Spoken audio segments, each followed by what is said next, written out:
आऊज़ बिल्लाहि मिनश्शैतानिर्रजीम बिस्मिल्लाहिर्रहमानिर्रहीम। शुरू अल्लाह के नाम से जो बड़ा मेहरबान और निहायत रहम वाला है। उम्मीद है आप लोग खैरियत से होंगे। और इस वीडियो में इंजीनियर फैसल आपसे मुखातिब है। हमारी आज की वीडियो फ्लूइड मैकेनिक्स के एक इम्पॉर्टेंट टॉपिक कंप्रेसिबल और इनकम्प्रेसिबल फ्लूइड्स के मुतालिक है और मुख्तलिफ पॉइंट्स को डिस्कस करके हम कंप्रेसिबल और इनकम्प्रेसिबल फ्लूइड्स का कंसेप्ट कवर करेंगे। यकीनन आपको कुछ सीखने को मिलेगा। आज के लेक्चर के कंटेंट्स में शामिल है what is fluid, types of fluids, non flow process, और इसके बाद हम शीयर और शीयर स्ट्रेस के बारे में बात करेंगे और इसके अलावा एक मैक्रो लेवल का पॉइंट ऑफ व्यू देंगे फ्लो के बारे में।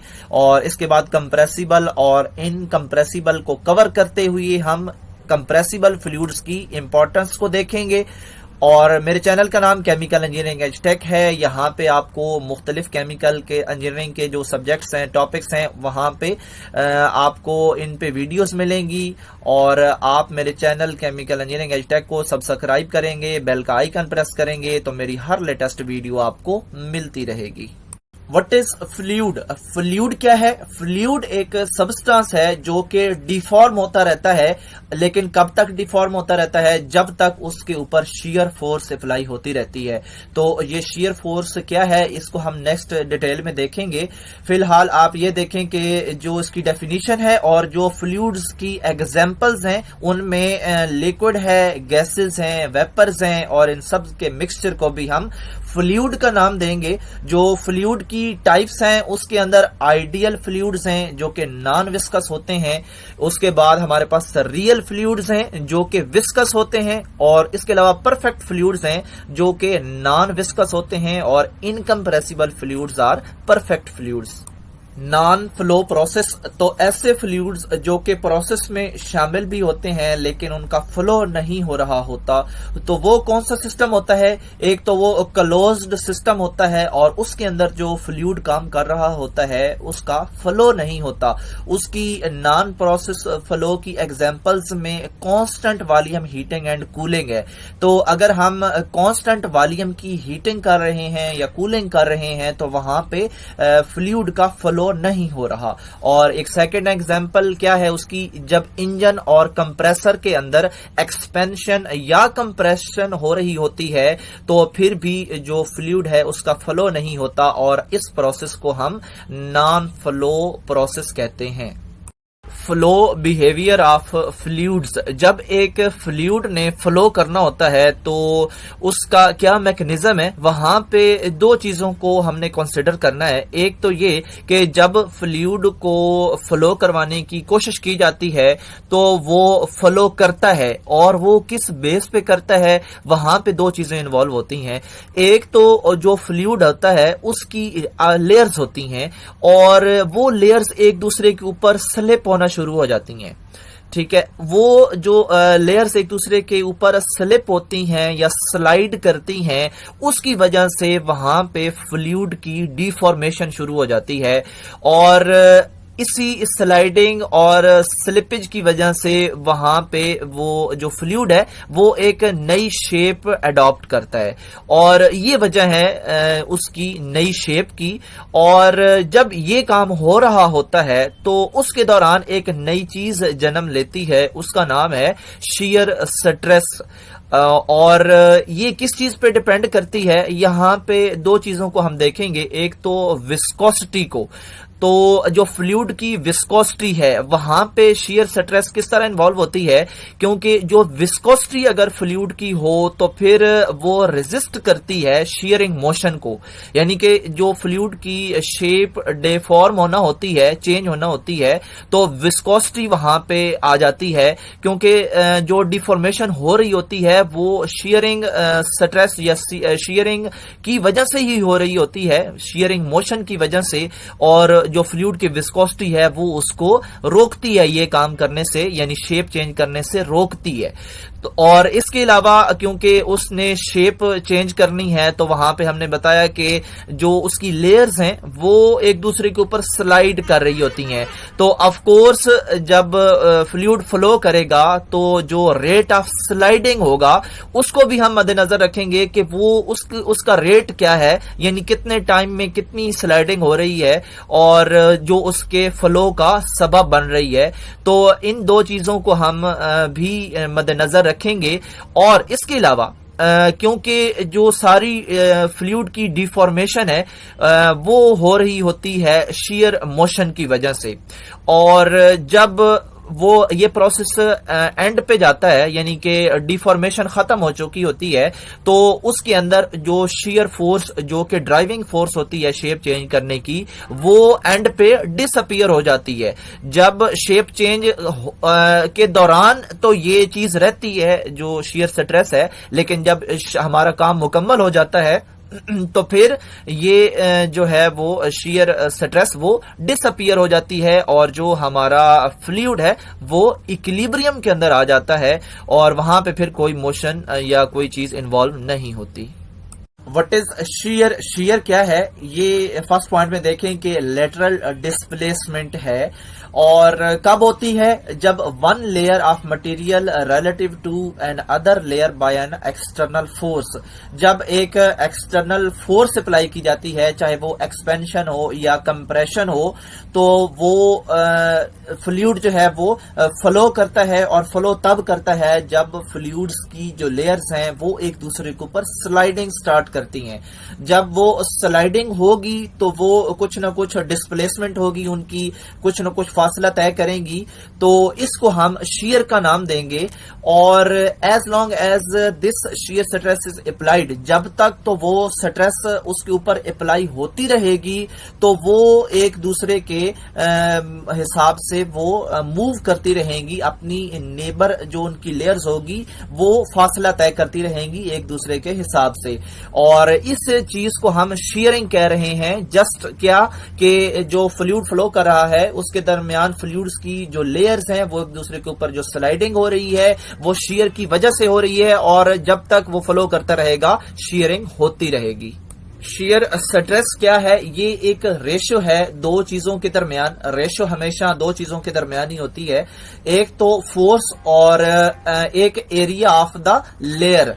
तो इन दोनों चीजों की जो कॉम्बिनेशन होगा उसको हम शियर स्ट्रेस कहेंगे। और फोर्स वो जो कि एक्सटर्नली हम लगा रहे हैं फ्लो करवाने के लिए, और जिसके ऊपर लगा रहे हैं वो लेयर का एरिया होगा। तो ये दोनों चीजें मिलके शियर स्ट्रेस को बनाएंगी। Macro level point of view about fluid flow. तो हर एक चीज को देखने के दो तरीके होते हैं, एक उसकी माइक्रो लेवल स्टडी होती है, एक उसकी मैक्रो लेवल स्टडी होती है। तो अभी हम जितना पढ़ चुके हैं, डिस्कस कर चुके हैं लेयर्स के बारे में, शियर स्ट्रेस के बारे में, वो उसकी माइक्रो लेवल स्टडी थी। तो एक point of view macro level का भी ले लेते हैं कि जब फ्लूइड फ्लो करता है तो उसमें कौन सी चीजें इन्वॉल्व होती हैं। सबसे पहले तो उसमें वेलोसिटी इन्वॉल्व होगी, और उसके बाद फिजिकल प्रॉपर्टीज जो होती हैं फ्लूइड की, उसमें डेंसिटी है, विस्कोसिटी वगैरह है, तो ये चीजें इन्वॉल्व होंगी। इसके अलावा फ्लूइड जिस चैनल के अंदर फ्लो कर रहा है उसकी ज्योमेट्री, उसकी शेप किस तरह की है, तो ये चीज भी इन्वॉल्व होगी फ्लूइड की फ्लो की जब हम डिस्कशन करेंगे तब। डेंसिटी की डेफिनेशन आपको पता है, मास पर यूनिट वॉल्यूम है। और जब फ्लूइड फ्लो की बात करते हैं और उसमें जो फिजिकल प्रॉपर्टी है फ्लूइड की, उसमें डेंसिटी है, और डेंसिटी किस चीज पे डिपेंड करती है? एक तो टेम्परेचर पे और एक प्रेशर पे। तो इनकी कमी या ज्यादती जो है वो फ्लो को इफेक्ट करेगी। तो उसके बाद हम देख लेते हैं इनकम्प्रेसिबल फ्लूइड्स। जब भी इनकम्प्रेसिबल फ्लो की हम बात करेंगे तो उसके अंदर जो मेन उसके पीछे ड्राइविंग फोर्स है वो डेंसिटी है। तो हम डेंसिटी डिफरेंस की वजह से डिफरेंस पैदा होता है कंप्रेसिबल और इनकम्प्रेसिबल के दरमियान। तो जब भी हमने इसकी डिस्कशन स्टार्ट करनी है तो डेंसिटी से करनी है। इनकम्प्रेसिबल की हेडिंग में हम दो पॉइंट्स को डिस्कस करेंगे, एक है इनकम्प्रेसिबल फ्लूइड्स और इसके बाद हम पढ़ेंगे इनकम्प्रेसिबल फ्लो। और इनकम्प्रेसिबल जो फ्लूइड्स हैं वो कौन से होते हैं कि अगर तो फ्लूइड के ऊपर प्रेशर अप्लाई किया जाए और उस फ्लूइड की डेंसिटी चेंज ना हो तो ऐसे फ्लूइड को हम इनकम्प्रेसिबल फ्लूइड कहेंगे। तो इसके मजीद आगे पॉइंट्स में देखें कि जो इनकम्प्रेसिबल फ्लूइड्स होते हैं वो इस रियल वर्ल्ड में अवेलेबल नहीं है। हम क्या करते हैं कि जब किसी भी लिक्विड के ऊपर या फ्लूइड के ऊपर प्रेशर अप्लाई किया जाता है तो वो उस अपनी कैपेसिटी के मुताबिक डिफॉर्म होता है, ठीक है। और जो उसकी डिफॉर्मेशन होती है वो डिपेंड करती है कि उसके ऊपर प्रेशर कितना है। तो अगर हम जैसे कि गैसेस हैं, air is easily compressed, air जो है गैसेस का मिक्सचर है उसको हम वो भी एक फ्लूइड है तो हम उसको आसानी से कंप्रेस कर सकते हैं। तो ये अब इनकी अपनी लिक्विड की और गैस की अपनी अपनी एबिलिटी है कि वो कितना कंप्रेस होंगी अंडर प्रेशर। तो लेकिन ये है कि जो कंप्रेशन है वो हर एक फ्लूइड की होगी। कंप्रेसिबिलिटी फैक्टर जो होता है वो हर फ्लूइड का अलग अलग होता है, लेकिन ये नहीं है कि वो नहीं होता। तो अगर तो इसका मतलब है कि प्रेशर अप्लाई हो रहा है फ्लूइड के ऊपर और वो किसी न किसी हद तक कंप्रेस जरूर होगा। तो इस वजह से हमने कहा कि जो इनकम्प्रेसिबल फ्लूइड्स हैं वो एग्जिस्ट ही नहीं करते। इनकम्प्रेसिबल की हेडिंग में हम दो पॉइंट्स को डिस्कस करेंगे, एक है इनकम्प्रेसिबल फ्लूइड्स और इसके बाद हम पढ़ेंगे इनकम्प्रेसिबल फ्लो। और इनकम्प्रेसिबल जो फ्लूइड्स हैं वो कौन से होते हैं कि अगर तो फ्लूइड के ऊपर प्रेशर अप्लाई किया जाए और उस फ्लूइड की डेंसिटी चेंज ना हो तो ऐसे फ्लूइड को हम इनकम्प्रेसिबल फ्लूइड कहेंगे।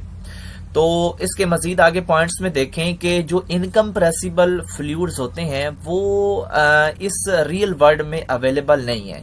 हम क्या करते हैं कि जब किसी भी लिक्विड के ऊपर या फ्लूइड के ऊपर प्रेशर अप्लाई किया जाता है तो वो उस अपनी कैपेसिटी के मुताबिक डिफॉर्म होता है, ठीक है।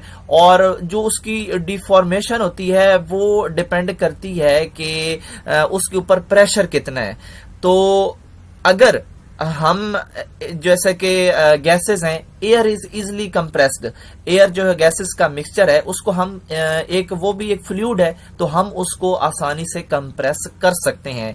तो ये अब इनकी अपनी लिक्विड की और गैस की अपनी अपनी एबिलिटी है कि वो कितना कंप्रेस होंगी अंडर प्रेशर।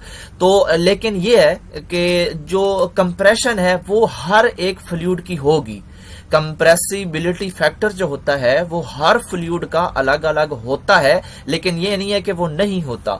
तो अगर तो इसका मतलब है कि प्रेशर अप्लाई हो रहा है फ्लूइड के ऊपर और वो किसी न किसी हद तक कंप्रेस जरूर होगा। तो इस वजह से हमने कहा कि जो इनकम्प्रेसिबल फ्लूइड्स हैं वो एग्जिस्ट ही नहीं करते। इनकम्प्रेसिबल फ्लो और जो फ्लूइड्स होते हैं इनकम्प्रेसिबल, उनका जब फ्लो हो रहा होता है वहां पे दो चीजों को हम मद्देनजर रखेंगे। एक तो उस फ्लो के दरमियान जो टेम्परेचर होगा वो कांस्टेंट होगा, और जो सेकंड कंडीशन क्या है कि जो एक मैक नंबर है और एक डायमेंशन लेस नंबर होते हैं उनमें से मैक नंबर भी एक नंबर है। तो अगर उस नंबर की वैल्यू लेस देन 0.3 होगी तो ऐसे फ्लो को हम कंसिडर करेंगे कि ये इनकम्प्रेसिबल फ्लो है। कंप्रेसिबल के अंदर भी हम दो चीजों को डिस्कस करेंगे, एक कंप्रेसिबल फ्लूइड्स को और एक कंप्रेसिबल फ्लो को। तो जो कंप्रेसिबल फ्लूइड्स होते हैं अगर तो जो डेंसिटी है उसका जो असर है वो ज्यादा हो, यानी सिग्निफिकेंट रोल प्ले करे डेंसिटी, तो फिर हम उस फ्लूइड को क्या कहेंगे, कंप्रेसिबल फ्लूइड कहेंगे। और जो कंप्रेसिबल फ्लो होगा उसकी भी जो कंडीशंस हैं वो क्या हैं कि चेंजेस इन टेम्परेचर, इसका फ्लो के दरमियान जो टेम्परेचर की वैल्यू होगी, कंडीशन होगी, वो सिग्निफिकेंट रोल प्ले करेगी उस इनकम्प्रेसिबल के मुकाबले में। और यहाँ पे जो मैक नंबर की कंडीशन है वो यहाँ पे मैक नंबर की वैल्यू ग्रेटर देन 0.3 होनी चाहिए, तो फिर हम उस फ्लो को कंप्रेसिबल फ्लो कंसिडर करेंगे। और यहाँ पे दो एग्जांपल्स हैं, एक लिक्विड है और एक गैसेस हैं, एक इनकम्प्रेसिबल है और एक कंप्रेसिबल है। ये एक ग्राफ है और यहाँ पे आप जो हमने मैक नंबर की डिस्कशन की अभी कि उसकी वैल्यू कम या ज्यादा होगी तो क्या होगा, तो यहाँ पे आप यहाँ पे देख लें कि जो मैक नंबर है उसकी वैल्यू अगर लेस देन है यानी कि 0.3 है तो वो किस रेंज में आएगी, वहां पे इससे आगे इनकम्प्रेसिबल का जिक्र आएगा। तो जो हम चीज पढ़ रहे हैं वो इनकम्प्रेसिबल है, तो वो जब मैक नंबर की वैल्यू लेस देन 1 होगी यानी कि 0.3 के करीब होगी तो फिर उसको हम इनकम्प्रेसिबल कंसिडर करेंगे। तो ये जो एक ग्राफ है ये फ्लो रीजन्स को डिस्कस कर रहा है with respect to importance of compressible fluids. तो हम पहले बात कर चुके हैं कि जो इनकम्प्रेसिबल फ्लूइड्स हैं वो तो एग्जिस्ट ही नहीं करते, और उसकी वजह भी ये थी कि जो कंप्रेसिबल फैक्टर होता है वो हर फ्लूइड का अवेलेबल है, और अगर हम किसी भी फ्लूइड के ऊपर प्रेशर अप्लाई करते हैं तो उसके अंदर जो कंप्रेशन है वो किसी न किसी लेवल पे ज़रूर होगी, चाहे वो कम हो चाहे वो ज़्यादा हो। तो क्योंकि कंप्रेसिबल फ्लूइड्स होते हैं और इनकी हम जो एप्लीकेशंस हैं उनको देख लेते हैं कि जो मैन मेड सिस्टम होते हैं, एक तो यहाँ पे इनकी इम्पोर्टेंस है, सिग्निफिकेंट रोल है, और इसके अलावा जो लाइफ साइकिल्स ऑफ स्टार्स हैं वहाँ पे इनकी डिस्कशन होती है। इसके अलावा जो साउंड हम सुनते हैं वहाँ पे इनका रोल है, क्योंकि जो साउंड है वो जिस मीडियम से गुजर के आती है वो भी एक फ्लूइड है और वो एयर है, और जो गैसेस और लिक्विड होते हैं वो जो है वो फ्लूइड्स हैं। और इसके अलावा जो व्हीकल्स हम राइड करते हैं वहाँ पे भी इनका रोल है, और इसके अलावा जो जनरेशन एनर्जी है और या प्रपल्यन है या यानी कि जो सनत है हवाबाजी की, जहाँ पे एरोप्लेन्स वगैरह उड़ाए जाते हैं, तो उन्होंने जिस फ्लूइड में चलना है वो भी एयर है, और वहाँ पे भी कंप्रेसिबिलिटी फैक्टर जो है वो मौजूद होता है।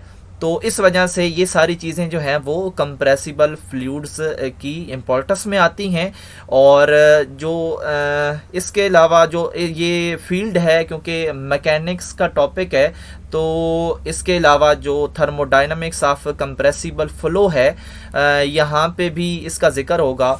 तो ये सारी चीज़ें मिलके कंप्रेसिबल फ्लूइड्स की इम्पोर्टेंस में आती हैं। तो उम्मीद है आपको लेक्चर समझ भी आया होगा और पसंद भी आया होगा, और डेटा कलेक्शन जो है वो मैंने जो की है वो इस तरह की है कि आपको कुछ ना कुछ समझ आ सके। और अपना कीमती वक्त देने का बहुत बहुत शुक्रिया, और मेरे चैनल को सब्सक्राइब करना, बेल का आइकन प्रेस करना हरगिज़ मत भूलिएगा, ताकि मेरी हर लेटेस्ट वीडियो आपको मिलती रहे। अल्लाह निगहबान।